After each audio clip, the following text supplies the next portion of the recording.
여러분, 국회가 기능을 상실했다. 이 말이 여러분 사실일까요? 저는 이 말이 틀리지 않다고 생각을 합니다. 왜냐하면 말입니다. 여러분 이거 한번 보세요. 윤석열 정부가 탄생하고 나서요. 정부 법안이 77건 제출이 됐습니다. 그런데 6개월이 지났잖아요. 통과 건수가 0이에요. 0. 이것은 여러분 국회가 기능을 상실한 거죠. 정부가 입법안을 내면 국회는 그 입법이 타당한지 아니면 타당하지 않은지 검토하고 나서 상임위원회에 상정을 하고 그리고 법안 소위의 심사 거쳐서 말입니다. 본회의를 통과시키는 것 이거 당연한 일 아닙니까? 국회의원으로서의 의무입니다. 그런데 통과가 전혀 안 돼요. 쉽게 말하면 이 국회는요. 윤석열 정부를 인정하지 않는다? 뭐 이런 느낌까지 듭니다. 제가 너무 극단적으로 이야기하는 건가요? 아니에요. 통과가 아예 한 건도 안 되고 있으니까요. 보세요. 예를 들어서 말입니다. 이 수많은 법들 중에 말입니다. 첨단 전략 산업 경쟁력 강화 특별법이라는 게 있습니다. 일명 이게 K-칩스법이에요. 반도체 관련돼서 말입니다. 정부가 지원을 해주고자 하는 그런 법안입니다. 이것만 법안 보더라도요. 지금 국회가 책임을 방기하고 있다. 저기는 국회는 국민의 대변 기구라고 이야기하지만 국민의 대변을 못하고 있다. 저는 그렇게 결론을 내릴 수 있다고 생각을 합니다. 왜냐고요? 여러분 생각을 해보세요. 미국은요. 반도체 과학법이라는 걸 통과시켜서 무조건 말입니다. 자국 내에서 반도체 생산하라 이거예요. 그리고 자국 내에서 생산한 반도체 써라 이거예요. 그러면서 정부가 땅 지원해주고 세금 지원해주고 물 지원해주고 난리도 아닙니다.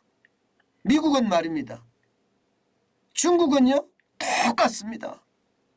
정부가 자금까지 지원 다 해줍니다. 세금 지원해주는 정도가 아니라 자금도 지원해줍니다. 뭐 1조 공장을 지으면 1,000억만 있으면 1조 공장 짓게 해준다니까요. 그리고 땅 주고 물 주고 전기 주고 다 줍니다. 고용만 하라 이거예요. 고용만 하라. 그런데 우리는요. 이게 대기업 특혜래요. 재벌 특혜래요. 도대체 말입니다. 국회의원들 머릿속에는 도대체 뭐가 들었습니까? 벌레 들었나요? 벌레?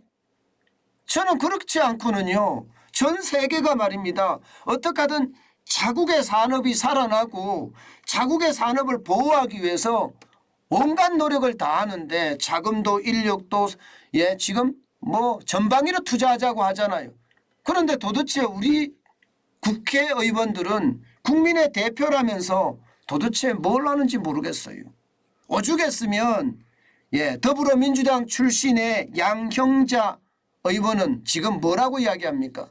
K-칩스법 다시 말해서 첨단 전략 산업 경쟁력 강화 특별법 이거 안 만들면 매국노다 이렇게 이야기합니다. 매국노다. 그런데도 안 합니다. 그런데도 안 해요. 매국노가 되겠다는 겁니다. 저는요. 당리 당략이라는 거 중요해요. 뭐 정치하는 사람들이야 자기 당이 집권하는 거 굉장히 중요하니까 굉장히 당리 당략에는 저는 이게 나쁘다고 생각하지 않습니다. 그러나 국민을 위하고 국가를 위한 법안은요. 통과시켜 줘야죠. 그리고 대통령이 바뀌었으면 대통령의 공약사항은 통과시켜 줘야죠. 지금 대통령의 공약사항이고 뭐고 아무것도 통과를 안 시켜주고 있습니다. 이게 국회입니까? 이게 더불어민주당의 실상입니다. 오늘도 이재명 더불어민주당 대표를 구속을 막기 위해서라고 해야 되나요? 방탄하기 위해서라고 해야 되나요? 그렇게 감싸는데 국민은 그 안중에도 없다니까요.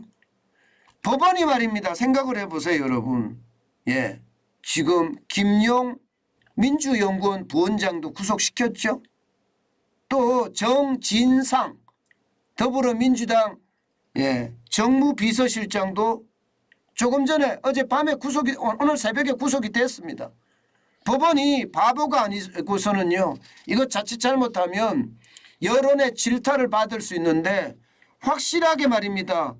불법의 정황이 이게 포착이 됐으니까 증거인멸 우려와 도주 우려가 있다고 해서 구속을 시킨 거 아닙니까?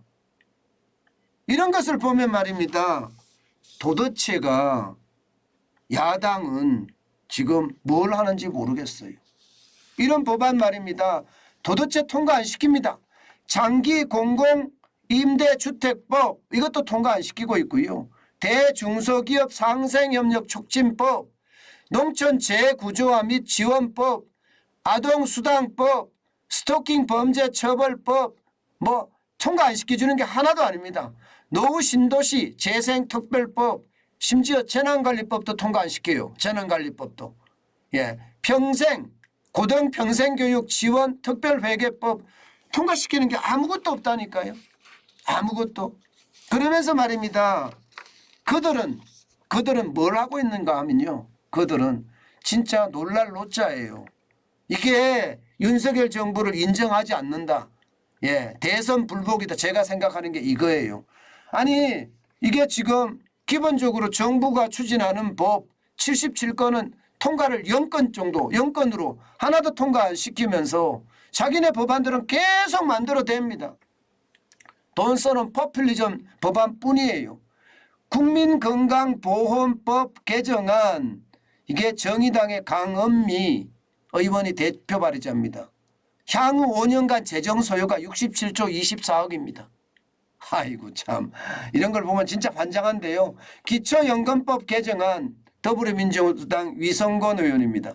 31조 9,797억 원이에요. 청년기본법 개정안 박성준 민주당 의원입니다. 24조 8,926억 원 했어요. 49조 7,851억 원입니다. 국민건강보험법 개정안 김원희 의원입니다. 이것도 마찬가지 최대 71조 7,578억 원이 들어가고요. 아동수당법 개정안 김혜재 의원인데 15조 7,765억 원 들어갑니다. 단 하나 돈 쓰겠다. 뭐 단 하나 이것도 잘못됐다고 저는 생각해요. 포퓰리즘은 무조건 잘못됐다고 생각을 하거든요. 기초생활보장법 개정안 조수진 의원, 국민의원 13조 9,280억 원입니다. 이것을 보면 여러분들은 어떻게 느끼세요? 그냥 돈 풀자. 아직도 지금 대한민국의 정부는 지금 문재인 정부예요. 문재인 정부가 추진하던 것 혹은 이재명 더불어민주당 대표의 어떤 공약을 그대로 추진하는 것 그것은 전부 다 지금 법안으로 만들어서 통과시키고자 하는 거예요. 그러면 도대체 이 나라 통치는 누가 하는 거예요? 대통령이 하는 게 아닙니까? 저는 이것을 보면서 말입니다. 야, 참 대한민국 이래서는 안 되는데 도대체 국가와 국민은 어디로 갔는지 모르겠어요. 여야 할 것 없이 국가와 국민이 이게 잘 되는 것. 특히 말입니다. 전 세계적으로 자국 우선주의가 지금 굉장히 강화가 되면서 말입니다. 공급망 재편이 일어난단 말입니다. 이 공급망 재편이라는 게 결국 내 나라에서 이게 부품부터 완제품까지 만들겠다는 이야기 아니겠습니까? 그러면 우리는 뭘 해야 될까요? 우리는 중소기업이라서 되고 대기업이라서 안 되고 이것은요 아주 구시대적인 발상이에요. 지금은 생존하느냐 아니면 생존을 못하느냐 여기에 달려 있습니다. 그러려고 그러면 기업의 경쟁력을 키우기 위해서 정부가 국회가 이게 한마음 한뜻이 돼서 밀어야 될 거 아니에요. 지금처럼 말입니다. 퍼주기만 하겠다고 이야기하면 이것은 결국 말입니다. 스스로 우리 스스로 망하는 거예요. 우리 스스로. 저는 왜 우리 스스로 자폭을 하는지 모르겠다. 저는 그런 생각 진짜 많이 합니다. 제발이지 정신 차려야 됩니다. 이대로 가다가는 나라가 나라 꼴이 아니에요. 국가와 국민, 특히 국민이 중심되는 나라가 자유민주주의 나라고요. 그 자유민주주의 나라가 시장경제를 발전시켜야 되는 건데 지금 그 어느 것도 못하고 있어요. 이대로 가다가는요 국정마비가 일어날 수도 있다. 저는 그런 생각 듭니다. 여러분 생각을 해보세요. 정부가 예산안을 제출했어요. 국회에. 이제 이 예산안을 이재명 더불어민주당 대표의 예산안으로 다 대체하는 게 많습니다. 그러면 정부가 이 예산안 통과시키겠습니까? 여당이 통과 안 시킵니다. 이건 또. 그렇게 되면요. 이게 여러분 잘못하면 준비예산이라고 준예산이라고 해야 되겠죠. 예산 통과 안 시키면 준예산으로 가겠다. 뭐 이런 생각까지 갖고 있으니까 참 연말과 연초에 또 한 번 회오리가 칠 것 같습니다. 제발이지 국민을 먼저 생각하는 그리고 국가를 먼저 생각하는 그런 국회의원들이 됐으면 좋겠습니다.